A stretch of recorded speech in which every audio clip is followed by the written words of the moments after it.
everybody, it's Billy at Bakersfield Tough and the Motor City Throwdown. I'm out here with Talia from All Seated in a Barn. Is that right? Yep. All right, man. This is a horse rescue. I didn't know anything about it. I didn't even know this existed. And you guys do a lot of work keeping these animals from going to slaughterhouses. Yep, right? that's correct. Right. Now, how long have you been doing this? The organization has been around for about a year and 9 months, a year and 8 months. Wow.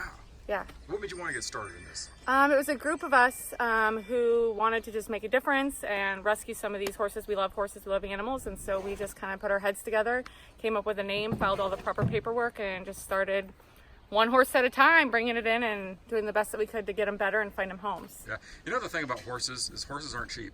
No, right? they're not cheap. They're not cheap, even to buy rescue horses, right? Because here's the thing: is yes, you guys rescue horses, but you're also buying them, right? You're actually buying them where you're intercepting them from shipping to slaughter, right? And so that's expensive, right? Yes. So to do that, you have to have help from the community, yep. right? A little bit to do that. All of it, just because we are a nonprofit, we operate solely off donations. You do. Yes. Right. So what are the? I mean, there's probably a lot of reasons why these end up going to slaughter, but what are some of the key reasons that a horse might end up, in the slaughter, At the kill pens? Yeah. Yeah. A lot of the reason is people, either they acquire them from family members passing away, or like we're in the draft area right now, so a lot of these guys, I have no clue why the baby went, but all these ones behind me, they're all used, and then if they get injured or they just can't work anymore at the level that the Amish want to plow their fields, it's cheaper just to take them and get a couple bucks for them, or a couple $100, I should say. Really? Yeah, than to spend the time to get them better. So a lot of people would use them as workhorses, and when they're not workhorses anymore, that's it. Yeah. They're tools. Yeah, exactly. Right, Well, for the Amish, they're tools, but for like the horses you saw earlier, some of them are race horses on the track that get injured or they're too slow. Yeah. Some of them are old ranch horses that can't work anymore for whatever reason. They're too old or they're too slow. So Yeah. it's just all different. How do you decide which ones you want to rescue? Because I mean, the thing is, like, you have one over here. I'm just going to pan over here, right? And this one right here, and it's a female, right? Yep.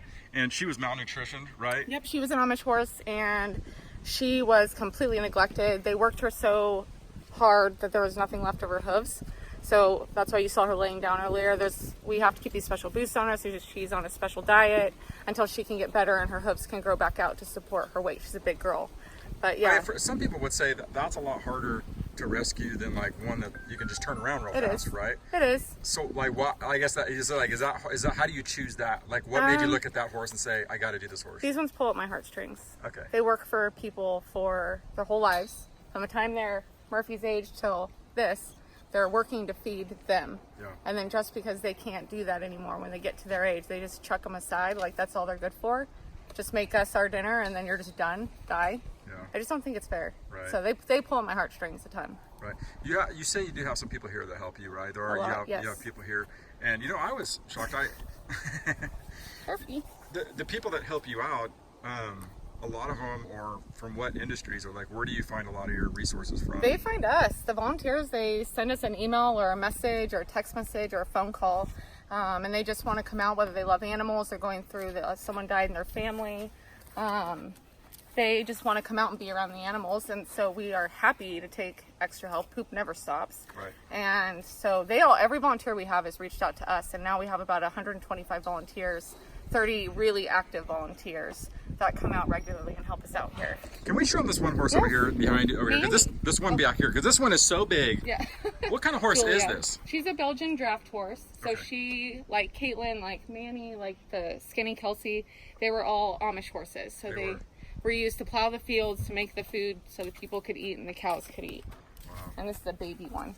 Wow. Very Murphy. cool. You have some other areas around this place too I'd like to Yeah. look at. Can you show us that? Yeah. All right. Go take a I'll follow walk. you. Oh yeah, let's go. Okay, we'll have to go. Are you brave enough? All right. Well, I don't want to walk under it. Here. I have to go beside her. All right. That's Katie. She's up for adoption. There you go. So if someone wants to adopt one of these horses, who do they talk to? They would just send us a message on Instagram, on Facebook. They can send us a message on the website, which is allseedinabarn.com. They can call us. The numbers are all listed on all the social media. They can send us any way they want to get a hold of us, and they can say, hey, I'm interested in that horse that I saw on your video. Or if they're even just looking for something, they can say what they're looking for exactly. And if we don't have it, we can definitely find it. There's always horses that are coming through and always horses that need to get rescued. You know, the thing is, a lot of people, like, there's a big push in the dog world to, if you're going to get a dog, think about getting one from the, rescuing one, Yep. And I'm not sure that same push is on the horses. Maybe it is, but maybe it's not. It would be nice if people who were thinking about getting a horse would look at the rescues to think about picking one up. Yeah. Is that wrong, or is that? I wish more people would call us, and it's getting better for sure. Okay. But if people were looking for a horse, to call us and say, like I said, even if we don't have it, we can find it. Like I have a notepad that I keep names of people on and what they're looking for. So that's Ellie. Ellie the pig, right? Ellie the pig. Okay. But I wish that people would seek rescues out first, just like with dogs, just like with cats, so that they can help us continue to make the difference that we're making and to help save more. Because a lot of these horses that you rescue too have a lot of life in them, right? They're oh not. My gosh, yes. Tons of life. Like some of them are like you saw the baby we had out earlier, it's 6 months old. Like yeah, that has 35 years ahead of it. Right. Now this place is a lot of fun. This looks like a petting zoo. This is Little Land. Little Land? Little Land. Yeah. Right now it's more like Burro City, Donkey City, but yeah. we keep all our little guys. We have the goats aren't rescues, they're just kind of here. Right. But all the donkeys and the miniature horses, this is Biggie Smalls. Yeah, this is a very friendly. He is. Right. He's our donkey that we are using for our, we take like to hospitals. Okay. If people ever wanted to book for birthday parties or anything, we could take him to their house and kind of spread more awareness that way. Yeah. We want to use him to go to the nursing homes. We actually have a nursing home coming out on Friday. Right. And he's just a sweetheart. How he ended up there is unbeknown to me. He is sweet. But now you guys have an event coming up here this weekend, right? we do. We have our open barn. We do a monthly open barn. It's free to the public. They can come in and meet the animals. They can ask questions, sign up to volunteer. We have food. There's food trucks, tacos, hot dogs, ice cream trucks. We do, obviously you can come in and pet the animals. Yeah. We do horse rides. Wow. We've got face painting. We have a snack area if you don't want to buy plates of food. We have a full bar for the parents. It is. I mean, you guys put a lot of work in we this. do every month. It's a fun thing for parents and kids. And I would imagine the money goes towards any of the money. Yep, it's all another point behind not only opening our doors so they can see what we're doing is so we can also raise money to keep doing what we're doing. That's great. So we're always taking donations. We have jars all over the property. People can leave money in, and that's awesome. It helps so much. You guys do a lot of work with the special needs kids too, right? You guys, adoption. The kids in foster kids. homes? Yeah. We do. We've got the Cameron Youth Home. They bring their boys out on Saturdays and they help out here, which is really cool. We've done a taco eating contest, which that's awesome. Makes you double think we did Jack in the Box tacos. I don't know if I'll ever eat a Jack in the Box taco ever again, but we try to just do fun things with them and they love it. But we also do stuff with the hospitals, retirement homes, homeschooling kids. Yeah. We've got Women with Sober Living come out. Wow. So we have a lot of different elements of the community that utilize what we have available here. Yeah. In an awesome really is way. a community thing you're putting together. Yeah, totally. It's not just rescuing horses. It's such a cliche, but we're rescuing the horses, which are rescuing people. So it's a really pretty, beautiful circle, Yeah. Which makes it successful. How good does that feel when you've taken a horse that was really at the end of the line and you saved it and you watch a family take that horse home? We cry. Yeah. There's a lot of crying that goes on. See, I get choked up when I talk about it. I can't because there's a lot of us that cry all the time out here because it is touching. Like when you see something that came in that was so sick and now it's healthy and then it goes with the family. And not only that, those horses are so friendly. Yes. Shocked. I mean, I walked in there and they're all curious and they all want to come up. They want to pet. They want to they want to enjoy your company. It's sad that they're it is.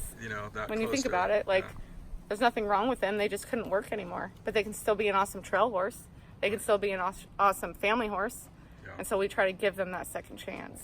Now we have a guest here, a special guest, right? This is Kevin the donkey, right? And the reason why Kevin here not only is friendly, but the reason why this was so special, because this was what started this all off. Yes. Right? Now, how did that come to be? So Kevin, I had my two horses, which I still have, and I was sitting with my sister watching The Bachelorette and having wine, naturally. And she was like, oh my gosh, look at this donkey. It's going to ship to slaughter tomorrow. You should save it. And I'm like, all right, what am I going to do with the donkey? I don't know anything about donkeys. I don't want a donkey. And so then we were just sitting watching TV, another bottle of wine later. And then I was like, oh my gosh, screw it. Let's get the donkey. So I PayPal'd the lady the money. And then it took about a month and a half for him to get out here. And then as soon as I got out, I saw him and then I immediately cried and I hugged him and I was like, "You're amazing." See, I cry every time. And Yeah, that's all right. so then he just like has the biggest personality and the biggest heart. Do you feel like you have an emotional attachment with Kevin? Yes. I mean, really, Kevin here is the reason why all those horses are All of sitting them, over there. all the right? 100 we've saved is Right. because of this one little donkey. Like, it's crazy. You never know how important your life's going to be, right? No, and to sit there and I'm like, what do I want a donkey for? What am I going to do with a donkey? I guess I'm going to save 100 horses. Huh. That's what I'm going to do with a donkey. Yeah. And so, yeah, there's Kevin, and now he's like the staple, the famous guy out here. Everyone loves him. He's a huge character. People paint pictures of him, drawings. They drop him Really? off. Oh, yeah. He's like, people are obsessed with him. And rightfully so. 'Cause Celebrity, almost. He of is. sorts. No, he is. He's got more personality and heart than most people do, that's for sure. All right, sure. All right, one more time. Yep. The organization name is... All Seated in a Barn. And they can find you... allseatedinabarn.com, Facebook, Instagram. That's it. All right, very good. Thank you for the Social interview. media. Yeah, you're Very welcome. good. All right. This is Billy. Thanks, Billy. All right. At Bakersfield at the Motor City Throwdown.